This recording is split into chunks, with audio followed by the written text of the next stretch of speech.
All right, so I got a question from one of my students online about basically using these quartals, and the question was pretty much, you know, that I go fast in the quartals lesson when I'm doing this stuff in the right hand, the improvisation, and he was basically wondering, well, how in the world am I supposed to be able to pick that up and use these quartals?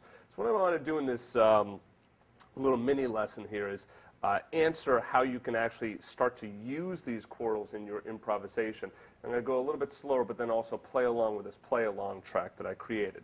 Now, let's start by talking about this play-along track. It's a real simple... I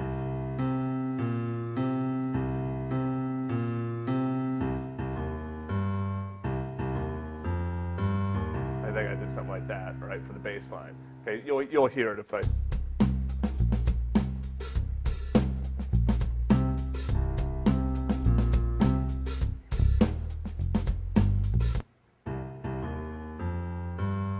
Okay, so you'll notice that it's based off of C minor. It's a one-chord groove, and these quartals will work especially well over these one-chord grooves for right now. You can use them over multiple chords, but the problem is when you start using them over multiple chords, well, there's more, you know, stuff that can conflict and clash and might sound wrong. All right, so first of all, I'm going to include this play along, so try playing along with this play along track, right? And I'll put it in I'll put it in a slower tempo for you so that it won't be too fast. This should be pretty good. That's not too bad because I'm going to show you what you can do. Start with just basic eighth notes, all right? So.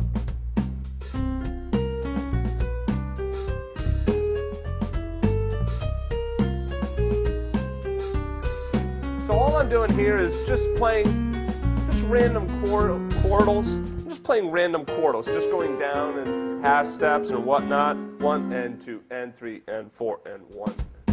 1 and 2 and 3 and 4 and 1 and 2 and 3 and 4 and D by D by D.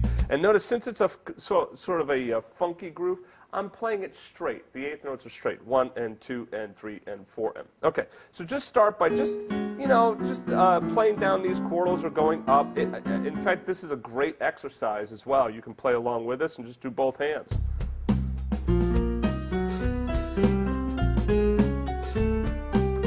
Move in different directions.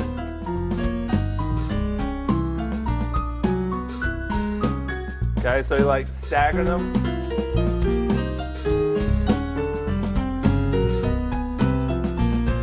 You can get a lot of crazy sounds with that, but just start by going up and down, all right, or moving randomly in the quartals. All right, so now once you have a feel and you can just kind of like move in between those quartals, now you have a little bit of technical ability.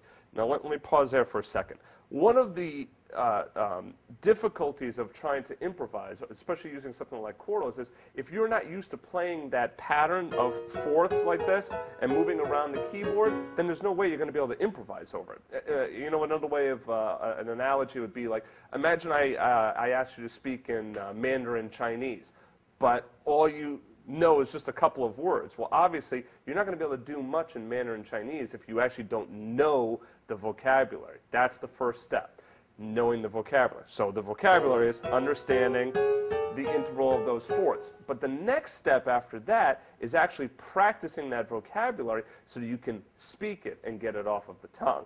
All right, so once you can do that, what you can start to do now is bridge the gap between using quartals and between using the scale, the chord scale of the moment. So now on a minor chord like this, a C minor or whatnot, okay, you would probably end up using your C natural minor scale or a C minor pentatonic. Okay, we can use the C minor pentatonic or the C natural minor scale. So check this out. What I'm going to do is I'm going to just improvise using that C minor scale or the C minor pentatonic scale, and then I'm going to move into some quartals, all right? But then what I'm going to do is I'm going to play an example, and I want you to tell me if you like the sound of it or if you think that it doesn't sound all that good. So here we go.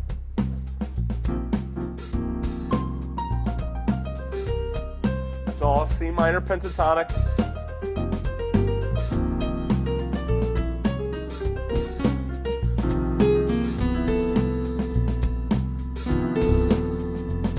All right, so now let's stop there for a second.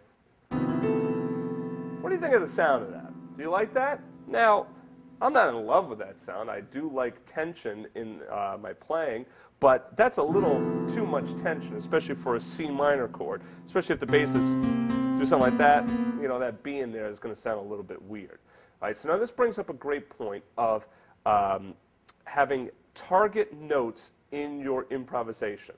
Now, what I mean by that is that look at where I'm going to end, all right? Think about where you're going to end your improvisation. I ended on this, and the chord is a C minor chord. So I'm using quartals, but this is probably the worst choice I could have made for a C minor chord. Because why? I have a natural 7th when it should be a flatted 7th. I have a natural 3rd when it should have been a flatted 3rd. Okay? And then I have the 6th, which can be used in minor, but if I'm thinking natural minor, I'm using a flatted 6th. So these three notes do not really function all that well over, well, they don't function at all over a C minor chord. All right? So when I end on them in my solo, I'm going to get a lot of tension. So if you're new to playing around with these quartals and you end there, you might play that and say, that sounds like fill in expletive, all right?